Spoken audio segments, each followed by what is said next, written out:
Bharatiya Janata party की पूरी रणनीति साफ कर देगी कि 24 में बीजेपी की तैयारी कैसी है और किन चेहरों पर बीजेपी दांव लगाने जा रही है। उत्तर प्रदेश जो कि सबसे बड़ा सियासी राज्य है, जहां पर 80 लोकसभा सीटें आती हैं, वहां पर भी क्या बड़े फेरबदल होने वाले हैं, कितने चेहरों के टिकट काटे जाएंगे, इस पर भी थोड़ी देर में तस्वीर साफ हो जाएगी। लेकिन अयोध्या में राम मंदिर बन जाने के बाद, काशी विश्वनाथ कॉरिडोर बन जाने के बाद, जिस तरह से 2024 का चुनाव अब से कुछ ही दिनों बाद शुरू होने वाला है, उसकी घोषणा होने वाली है, उससे पहले भारतीय जनता पार्टी की पहली लिस्ट पर पूरे देश की निगाहें हैं, क्योंकि इससे आने वाले समय में बीजेपी की रणनीति की दशा और दिशा बिल्कुल तय हो जाएगी। हमारे तमाम सहयोगी इस वक्त जुड़ रहे हैं। राहुल मिश्रा दिल्ली से जुड़ रहे हैं, विवेक त्रिपाठी लखनऊ से जुड़ रहे हैं, रुपेंद्र श्रीवास्तव बिहार से हमारे साथ जुड़ रहे हैं, अजय दुबे मध्य प्रदेश से हमारे साथ जुड़े हुए हैं, सौमित सेन गुप्ता पश्चिम बंगाल की सियासत के बारे में बताने के लिए हमारे साथ सीधे जुड़ रहे हैं, साकेत राय महाराष्ट्र से हमारे साथ जुड़ रहे हैं और रविंद्र कुमार अब से थोड़ी देर में हमारे साथ दिल्ली से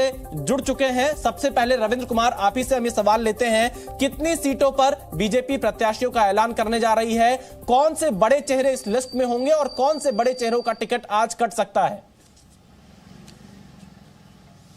देखिए विशाल, संभावना है कि विनोद तावड़े जो राष्ट्रीय महासचिव हैं वो प्रेस कॉन्फ्रेंस करे, ये संभावना जताई जा रही है। हालांकि अभी नाम का खुलासा नहीं हुआ है और वो जब 6 बजे प्रेस कॉन्फ्रेंस करेंगे तो जाहिर सी बात है पहली जो सूची होगी उसमें पहला नाम होगा प्रधानमंत्री नरेंद्र मोदी का। बनारस से ये बीजेपी की परंपरा रही है जिसका पालन होना चाहिए। उसके अलावा जो पहले फेज में चुनाव हो सकते हैं, चाहे वो पश्चिम में उत्तर प्रदेश हो या फिर दिल्ली हो, उत्तराखंड हो या फिर जिन 12-13 राज्यों को कोर कमेटी के साथ केंद्रीय चुनाव समिति की बैठक हुई थी, उन सभी राज्यों के अधिकतर उम्मीदवारों के नाम की घोषणा हो सकती है। और जिसमें जाहिर सी बात है, चाहे वो संजीव बालियान हो या दिल्ली से रमेश बिदूड़ी हो, प्रवेश वर्मा हो। हालांकि गौतम गंभीर ने खुद ही अपने आप को रिक्यूज कह सकते हैं कि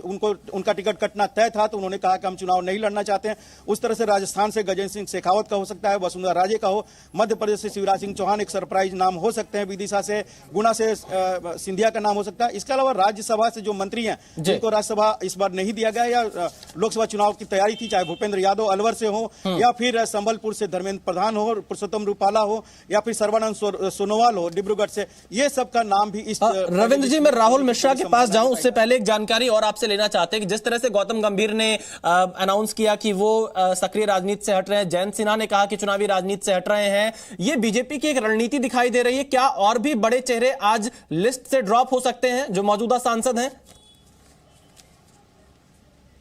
बिल्कुल विशाल, देखिए जो ये परंपरा शुरू हुई थी गुजरात में, आपको याद होगा, जहां पर बड़े बड़े जो मंत्री थे उन्होंने कहा कि हम अब आगे हम ये सेवा नहीं करना चाहते, खुद ही लेटर लिख रहे थे पार्टी अध्यक्ष को। तो कहीं ना कहीं इस बार भी आपने ट्विटर पे भी देखा और लेटर भी दिया जा रहा है, चाहे गौतम गंभीर हो या फिर जयंत सिन्हा हो, इस तरह के कई और नाम होंगे, लेकिन ड्रॉप होने वालों में बड़े नाम हो सकते हैं। हालांकि मंत्रियों की जो सूची होगी, मंत्रियों को जो नाम कटने वाले है वो 3 तारीख को, वहां पर मंत्रिपरिषद की बैठक है। मंत्रिपरिषद की बैठक बाद 6 तारीख को जो केंद्रीय चुनाव समिति की दूसरी बैठक है, उसके बाद जो सूची आएगी उसमें मंत्रियों का नाम कटने वालों में होगा।